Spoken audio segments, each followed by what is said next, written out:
হরে কৃষ্ণ, জয় নিতাই, জয় গৌর। ভক্ত ভগবানের একটি সত্য ঘটনা আপনাদের কাছে তুলে ধরছি। একটু ধৈর্য ধরে মন দিয়ে শ্রবণ করবেন, খুব ভালো লাগবে দেখবেন। একদিন নারদ আর নারায়ণ। নারদ বলছেন, হে প্রভু, আমি সারাদিন তোমার নাম করি, নারায়ণ নারায়ণ করি। আমার মতো বড় ভক্ত এই পৃথিবীতে আর কেহ নেই তোমার। নারায়ণ বলছে, দেখতে চাও তোমার মতো বড় ভক্ত আমার আছে কি না? তাহলে আমার সঙ্গে চলো মর্তধামে। নারদ বলছেন, মর্তধামে মানুষ যায় মরতে, মর্তধামে আমি যাব না। নারায়ণ বলছে, মর্তধামে না গেলে তোমাকে বোঝাবো কেমন করে তোমার চাইতে বড় ভক্ত আছে কি না? তখন বলছে, ঠিক আছে, চলো তাইলে মর্তধামে। তখন স্বর্গে থেকে মানুষ রূপে মর্তধামে আসলেন নারায়ণ আর নারদ। অনেকটা দূর হাঁটতে হাঁটতে এসেছে। এখন নারদ বলছে, প্রভু, আমার জল পিপাসা পেয়েছে। নারায়ণ বলছে, ঠিক আছে, সামনে একটা বাড়ি আছে, চলো একটু জল সেবা করাই তোমাকে। সেই বাড়িতে দারোয়ান দাঁড়িয়ে রয়েছে। সে বলছে, তাকে গিয়ে বলছে, আমরা একটু জল খাবো, একটু জল দেবে? দারোয়ান বলছে, আমি তো পাহারাদার দারোয়ান, আমি তো বলতে পারবো না। আমি মালিকের কাছে যাই, জিজ্ঞাসা করে আসি। গিয়ে বলছে, মালিক, আমাকে যে একজনা বলছে জল খাবে, তারা একটু জল চাচ্ছে। গিয়ে বলছো, মালিক বলছে, না না না, ভর দুপুরবেলা আমি জল দেব না, তুমি তাদেরকে গিয়ে বলে দাও আমরা জল দেব না। সে এসে বলল, আমরা জল দিতে পারবো না, মালিকের আদেশ নেই। বলছে, ঠিক আছে। ওখান থেকে নারদ বলছে, চলো, নারায়ণ বলছে, চলো অন্য একটা বাড়িতে যাই। নারদ বলছে, কি প্রভু, তোমাকে বলেছিলাম না আমার থেকে বড় ভক্ত তোমার আর কেউ নেই? কই এক গ্লাস জল দিল না, তাকে তুমি কী অভিশাপ দেবে? নারায়ণ বলল, দেখবে তাকে কী ঔষধ দেব? ওনার যা আছে তার দ্বিগুণ হোক, উনি অর্থ নিয়েই পড়ে থাক। দিয়ে বলছে, নারদ বলছে, প্রভু, একই কথা শোনালেন যে এক গ্লাস জল দিল না আপনাকে, আর তাকে বলেন যা আছে তার দ্বিগুণ হোক, এটা তো আপনার কেমন বিচার? বলছে, তুমি বুঝবে না, ও তো আমাকে চেনে না, ও টাকা নিয়ে ব্যস্ত, ও টাকাকেই চেনে, তাই ও টাকা নিয়েই পড়ে থাক, আমাকে ওকে চিনতে হবে না। বলে, চলো তোমাকে সেবা করাবো। আবার হাঁটতে হাঁটতে একটি বনের মধ্যে ছোট্ট একটা কুঠুরি আছে, সেখানে এক বুড়িমা থাকে, তার একটা গাভী আছে। ওই গাভীর দুধ বিক্রি করে সে সংসার চালায়, ওই দুধটা উনি বিক্রি করে উনি সংসারটা চালায়। ওই সময় ওই বুড়িমার বাড়িতে এসে বলছে, মা, আমাদের কিছু সেবা দেবে, আমাদের খুব খিদে পেয়েছে। আর বুড়িমা মনে মনে ভাবছে, আজকে আমার বাড়িতে অতিথি এসেছে, আমি অতিথি রূপে নারায়ণকে সেবা দেব। আর বুড়িমা তো জানে না এরা তো মানুষ রূপে এসেছে, এই তো নারায়ণ। তখন সেই কালো গাভীর দুগ্ধটা নিয়ে এসে নারায়ণকে মন তুলসী দিয়ে তাকে যত্ন করে সেবা দিলেন। নারদ আর নারায়ণ সেবা করলেন। সেবা করার পরে বলছে, বুড়িমা, তাহলে আমরা আসি। ওখান থেকে আবার সেই বুড়িমা, ওখান থেকে সেই নারদ বলছে, নারায়ণ, বুড়িমা আমাদের কত সেবা যত্ন করে আদর করে আমাদের সেবা দিল, বুড়িমাকে কি আশীর্বাদ দেবেন? নারায়ণ বলছে, আমি দেখবে বুড়িমাকে কী আশীর্বাদ দেব? ওনার গাভীটা যেন এক্ষুনি মারা যায়। নারদ বলছে, হে প্রভু, এ কি তোমার বিচার? এ কেমন কেমন কথা হলো? উনি আমাদের কত যত্ন করে সেবা দিল, আর তুমি তার গাভীটাকে মরে যেতে বলছো? এ কেমন বিচার প্রভু? এ কেমন বিচার হলো তোমার? বলছে, তুমি জানো না, আমাকে যে ভালোবাসে তাকে আমি রথে করে নিয়ে যাই। ওই বুড়িমা ওই কালো গাভীটার মায়ায় পড়ে রয়েছে, আমি বুড়িমাকে নিতে পারছি না। কালো গাভীটা মারা গেলে বুড়িমাকে আমি রথে করে তুলে নেব, তাই বললাম গাভীটা মারা যাক। এখন নারদ বলছেন, ঠিক আছে, এখন তো দুধ সেবা করেছি, এখন মধ্যাহ্নকাল ভোর দুপুর আমি যে অন্ন সেবা করব।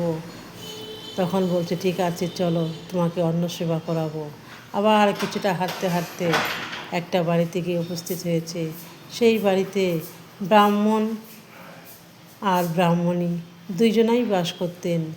সেখানে ব্রাহ্মণ ভিক্ষে করে এনে দিন চালাতো, অনেক কষ্টে তাদের সংসার। কিন্তু তারা ভক্ত বড় ভালোবাসতেন। বাড়িতে কোনো অতিথি আসলে তাদের সেবা না দিয়ে নিজেরা অন্ন সেবা করতেন না। সেই দিন নারায়ণ নারদ দুজনাই উপস্থিত হয়েছে। বলছে, মা, আমি তোমার বাড়িতে আজকে সেবা করব, আমরা ক্ষুধার্ত। তখন সেই মা বলছে, ব্রাহ্মণী বলছে, আমার ব্রাহ্মণ ভিক্ষেই গেছে, কিছু নিয়ে আসুক, তারপরে তোমাদের সেবা দেবো বাবা, আমার ঘরে তো কিছু নেই, তোমাদের কি সেবা দেব। তখন সেই ব্রাহ্মণ ভিক্ষে বেরিয়েছে, সে ভিক্ষেও পেয়েছে, চালও ঝোলায় অনেকেই দিয়েছে। এখন নারায়ণ বলছেন, নারদ, ওই ব্রাহ্মণের চালগুলো তুমি হরণ করে নিয়ে আসো। নারদ বলছেন, এ কী কথা প্রভু, উনি ওই চালগুলো এনে আমাদের সেবা দেবে, আমাদের সেবার আয়োজন করবে, তুমি চালগুলো কেন আনতে বলছো? বলছে, আমি তোমাকে যা বলছি তুমি সেটা করো, ওই চালগুলো হরণ করে নিয়ে আসো। ওই ব্রাহ্মণ তখন অনেক ভিক্ষা পেয়েছিল, এক গাছের তলায় বসে উনি রেস্ট নিচ্ছিল, একটু জিরাচ্ছিল। তখন ওই চালগুলো হরণ করে নিয়ে আসলো নারদ। তখন বাড়ি এসেছে, ওই ব্রাহ্মণ বাড়ি এসেছে। ব্রাহ্মণী বলছে, তাড়াতাড়ি দাও। সে ব্রাহ্মণী হলো ধরাসতী, ওনার নাম হলো ধরাসতী। ধরাসতী বলছে, তাড়াতাড়ি দাও, আমাকে চাল দাও, আমার বাড়িতে অতিথি বসে রয়েছে, তাদেরকে আমি সেবা দেব। দিয়ে বলছে, এই দেখো, তুমি নাও, ঝোলায় চাল আছে, আমাকে তো অনেকেই চাল দিয়েছে, ঝোলাটা দেখছে খালি, কিচ্ছু নেই। বলছে, কেমন হলো, আমাকে তো অনেকেই চাল দিল, ভিক্ষা দিল, আমার ঝোলায় তো অনেক চাল ছিল, চালটা কে নিল আমি বুঝতে পারলাম না। ধরাসতী বলছে, আমি তাহলে কি করব, আমার ঘরে অতিথি বসে রয়েছে, আমি কেমন করে সেবা দেব। তখন ব্রাহ্মণ বলল, ধরাসতী, ধরা, তুমি যাও, তুমি কিছু ভিক্ষা করে নিয়ে এসে অতিথি সেবার আয়োজন করো। ধরাসতী সেই ব্রাহ্মণী আবার বেরোলো ভিক্ষা করতে। ভর দুপুরবেলা বলছে, এখন ভর দুপুর, আমরা ভিক্ষে দেব না, কেউ ভিক্ষা দিল না। তখন কি করবে, উনি চোখ মুছতে মুছতে বাড়ির থেকে ফিরে আসছে। তখন নারায়ণ বলল, মহাদেবকে ডাকলো, মহাদেব, তুমি আসো, তুমি এসে নদীর পাড়ে একটা মুদিখানার দোকান দাও, ওই ধরাসতী মা তোমার কাছে যাবে, তুমি ওনাকে চাল ডাল, ওনার কিছু দিয়ে চাল ডাল দেবে। তখন মহাদেব এসে নদীর পাড়ে একটা মুদিখানার দোকান দিলেন।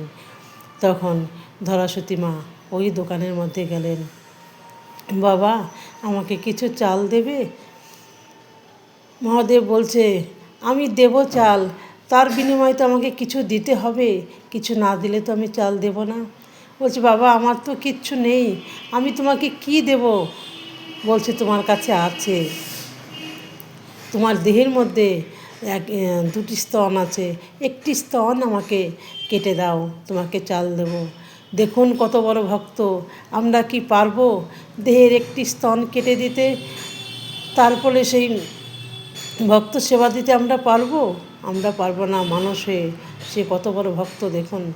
বলল, ঠিক আছে, আমি বাড়ি থেকে আসি। এসে ব্রাহ্মণকে জিজ্ঞাসা করলো, দেখো, একজনা মুদিখানার দোকানে চাল আমাকে দেবে, আমাকে বলছে আমার একটি স্তন কেটে দিতে হবে, স্তনটা কেটে দিলে আমাকে চাল দেবে। তখন ব্রাহ্মণ বলল, দেখো ধরা, এই পৃথিবীতে আমরা এসেছি দুদিনের জন্য, আমরা যখন মরে যাব এই দেহটা কিন্তু শিয়াল কুকুরেই খাবে, তাহলে এই দেহের বিনিময়ে যদি ভক্ত সেবা হয়, এর মতো পুণ্য তো আর কিছু নেই। যাও, তুমি যাও, স্তন কেটে তুমি চাল নিয়ে আসো। তখন মহাদেবকে বলছে, ঠিক আছে, আমি স্তনটা দেব, এইটা স্তন শুধু সন্তানের অধিকার, এই দুগ্ধ তো সন্তানেই খায়, তাই তুমি যখন কেটে নেবে, ঠিক আছে, তুমি আমার সন্তান রূপে কাটবে, আমি তোমার মাতা, এইটুকু মনে করে আমার স্তন আমি কেটে তোমাকে দেব। তখন একটি বক্ষ, বুকের মধ্যে দুটি স্তন থাকে, একটি বক্ষ কেটে মহাদেবের হাতে দিলেন। মহাদেব বলল, মা, আজ থেকে আমার মা, আমি তোমাকে সারা জীবন মস্তকে রাখবো। আমার পুজো তোমার পাতা ছাড়া হবে না। দেখুন বেলপাতা কোথা থেকে সৃষ্টি হয়েছিল? ওই ধরাসতী একটি স্তন কেটে দিল, সেই স্তনটাকে মহাদেব মাটিতে পুঁতে রাখে, সেইখান থেকে বেল গাছ সৃষ্টি হয়। সেই বেলপাতা মহাদেবের মাথায় ওই না দিলে পুজো হয় না, আর সেই বেল না দিলে মহাদেবের পুজো হয় না। তাই বলল, সরস্বতীকে বলল, মা, তোমার স্তন থেকে বেল গাছ সৃষ্টি হবে, সেই বেলপাতা আমি মস্তকে রাখবো, তোমাকে ছাড়া আমার পুজো হবে না। তখন ওইখান থেকে ধরাসতী বাড়িতে আসলো।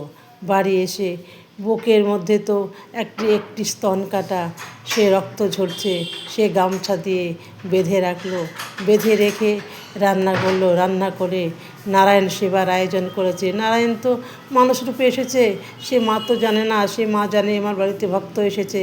তখন সেবা দিতে শুরু করলো। তখন রান্না করলো, রান্না করে সেবার আয়োজন করেছে, তাদের সেবাও দিয়েছে। যখন নিচু হয়েছে, বুকটা কাটা তো, একটা স্তন কাটা, বুকে থেকে এক ফোঁটা রক্ত নিচে পড়ে গেছে। তখন নারায়ণ বলছে, এ কি মা, তুমি জানো না অশুচি হলে পরে ভক্ত সেবা দিতে নেই, বৈষ্ণব সেবা দিতে নেই, তুমি অশুচি হয়ে আমায় সেবা দিলে? নারায়ণ বলছে, না বাবা, আমি অশুচি হইনি, অশুচি না হয়েও তাহলে তোমার রক্ত কেন এখানে পড়লো? দিয়ে বলছে, না বাবা, নারায়ণ দেখুন সব কিছু জানে, সেই সব কিছু করালো, তবু কেমন পরীক্ষা করছে দেখুন। তখন বলল, মা, তুমি সত্যি কথা বলো, তোমার এখানে কেন রক্ত পড়লো এক ফোঁটা? তখন মা বলল, আমি তো খুব গরিব মানুষ, আমার ব্রাহ্মণ ভিক্ষে গিয়েছিল, কিচ্ছু সবাই দিয়েছে, কিন্তু কে নিয়ে গেছে চাল সে বুঝতে পারেনি, আমার ঘরে কোনো কিছু নেই, তাই আমি একটি স্তন কেটে বাধা দিয়ে আমি চাল নিয়ে এসেছি, সেই চাল দিয়ে তোমার সেবার আয়োজন করেছি। তাই ধরাসতী মা কত বড় পুণ্যমান মানুষ। তখন বলল, তুমি এত কষ্ট করে আমার সেবার আয়োজন করেছো, মা, আমি কে? তুমি আমাকে দেখতে চাও আমি তোমার বাড়িতে কে এসেছি? তখন ধরাসতী বলল, কে এসেছো বাবা, তুমি কে? বলল, দেখো আমার রূপ। তাইলে নারায়ণ তখন নিজের রূপ ধারণ করলো। ধরাসতী মা তখন দেখলো যে নারায়ণ আমার ঘরে এসেছে। বলছে, হে প্রভু, তুমি আমার ঘরে এসেছো, তাহলে তুমি আমাকে একটা কথা দাও। নারায়ণ বলছে, তুমি বর চাও, কী বর চাও বলো, আমি তোমার ভক্তিতে সন্তুষ্ট হয়েছি, মুগ্ধ হয়েছি। তখন ধরাসতী মা বলল, পরজনম বলে কিছু থেকে থাকে, তাহলে আমাকে ধনীর ঘরে জন্ম দিও, আমি যেন ভক্ত সেবা দিতে পারি, আমি যেন মানুষের পাশে দাঁড়াতে পারি, আমাকে তুমি ধনীর ঘরে জন্ম দিও। বলছে, ঠিক আছে, তুমি আগত দাপর যুগে হবে তুমি রানী। বললো, দেখো, আমাকে তো রানী করবে, আমার ব্রাহ্মণ কোথায় যাবে? আমার সঙ্গে ব্রাহ্মণকেও রেখো। বলল, ঠিক আছে, সতীর পুণ্যে পতির পুণ্যি, তুমি যখন পুণ্যি করেছো, তোমার পুণ্যে তোমার সতীর পুণ্যে পতির পুণ্যি, তাই তোমার ব্রাহ্মণ হবে নন্দ রাজা, তুমি হবে নন্দরানী আগত দাপর যুগে। তাই তুমি আমাকে স্তন কেটে একটি বক্ষ কেটে আমাকে সেবা দিলে, তাই তোমার এই স্তনের ঋণ শোধ করব আমি তোমার দুধ খেয়ে। তাই সেই নারায়ণ আসলেন দাপর যুগে কৃষ্ণ হয়ে। সেই কৃষ্ণ গোপাল জন্মিল দৈবকীর ঘরে, দুধ খাইল যশোদার ঘরে। তাই যশোদা মায়ের কাছে মানুষ হলো, সেই নিজের ওই স্তন কেটে নারায়ণ সেবা দিয়েছিল। সেই জন্যে বলল, মা, আমি তোমার সন্তান হয়ে তোমার দুগ্ধ পান করে এই ঋণ শোধ করব। তাই যশোদা মা হলো ধরাসতী। যশোদা মা ধরাসতী, গোপাল তার কাছে এসে তার সেই বক্ষ কেটে সেবা দিয়েছিল। তাই সেই স্তন কেটে সেই ঋণ শোধ করার জন্য গোপাল যশোদা মায়ের কাছে মানুষ হয়। যশোদা মা হলো ধরাসতী, সেই ব্রাহ্মণ ভিখারি ব্রাহ্মণ হলো নন্দরাজা। দেখুন কত কষ্টে ভগবানকে পেতে হয়, অনেক কষ্ট করতে হয়। তাই ভক্ত সেবা আমাদের দেওয়া উচিত, ভক্ত সঙ্গ করা উচিত। আমরা সকলেই যেন ভক্ত সেবা করতে পারি, ভক্ত সঙ্গ করতে পারি, মানুষকে ভালোবাসতে পারি। হরে কৃষ্ণ, জয় নিতাই, জয় গৌর, জয় রাধে শ্যাম।